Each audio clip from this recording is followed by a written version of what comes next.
ko lagi ay long sleeves na t-shirt at faded na lonta. Pero noong makilala kita, nagbagong bigla ang aking timpla. Natutuwa ko na magpariban at mag-ahit ng kilay at least once a month. Hindi ko alam kung anong meron ka na sa akin ay nagpalambot ng bigla. Sinong mag-aakalang lalaki pala ang bibihag sa tulad kong tigreng gala.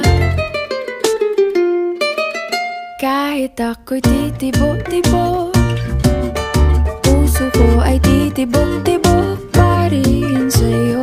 Isang halik mo lamang at ako ay tinatablan, at ang aking pagkababae ay nabubuhayan na para bang bulaklak na namumukadkad.